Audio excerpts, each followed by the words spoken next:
Delhi assembly ఎన్నికల్లో కాల్గాజీ నియోజకవర్గం నుంచి పోటీ చేస్తున్న బీజేపీ అభ్యర్థి రమేష్ బిధూరి ప్రియాంక గాంధీపై చేసిన వ్యాఖ్యలు వివాదాస్పదంగా మారాయి.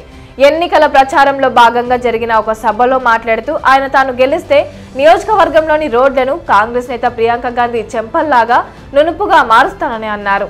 దీనిపై కాంగ్రెస్ స్పందిస్తూ సహచర ఎంపీని దూషించిన ఇలాంటి వ్యక్తి నుంచి ఇంతకు మించి ఏం ఆశిస్తామని ప్రశ్నించింది. ఈ వ్యాఖ్యలపై కాంగ్రెస్ అధికార ప్రతినిధి సుప్రియా శ్రీనేట్ మాట్లాడుతూ బిధూరి వ్యాఖ్యలు మహిళల పట్ల బీజేపీ దృక్పథాన్ని చూపుతాయన్నారు. బిధూరి తక్షణమే ప్రియాంక గాంధీకి క్షమాపణ చెప్పాలని ఆమె డిమాండ్ చేశారు. మంత్రి సీతక్క సైతం బిధూరి వ్యాఖ్యలను ఖండించారు. ఇది మొత్తం జాతికి అవమానమన్న సీతక్క బిధూరి జాతికి క్షమాపణ చెప్పాలని డిమాండ్ చేశారు. కాంగ్రెస్ నేత పవన్ ఖేరా బిధూరి వ్యాఖ్యలు బీజేపీలోని రాష్ట్రీయ స్వయం సేవక్ సంఘ్ విలువల ప్రతిబింబమన్నారు.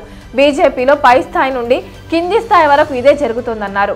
మరోవైపు ఢిల్లీ ముఖ్యమంత్రి అతీషి పైన బిధూరి వివాదాస్పద వ్యాఖ్యలు చేశారు. అతీషి తన తండ్రి పేరునే మార్చేశారని ఆరోపించారు.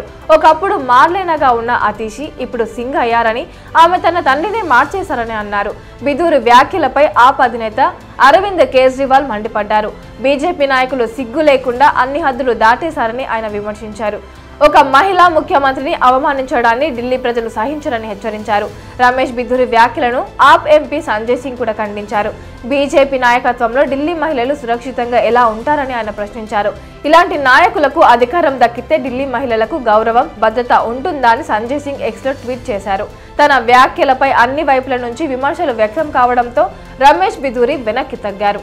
గతంలో కాంగ్రెస్ ప్రభుత్వంలో మంత్రిగా ఉన్న సమయంలో లాలూ ప్రసాద్ యాదవ్, నటి హేమమాలిని బుగ్గల్లాంటి రోడ్లు నిర్మిస్తామంటే కాంగ్రెస్ ఆయనను పట్టలేదని, అయితే తన వ్యాఖ్యలతో ఎవరైనా బాధపడి ఉంటే క్షమాపణలు కోరుతున్నానని ఆయన అన్నారు.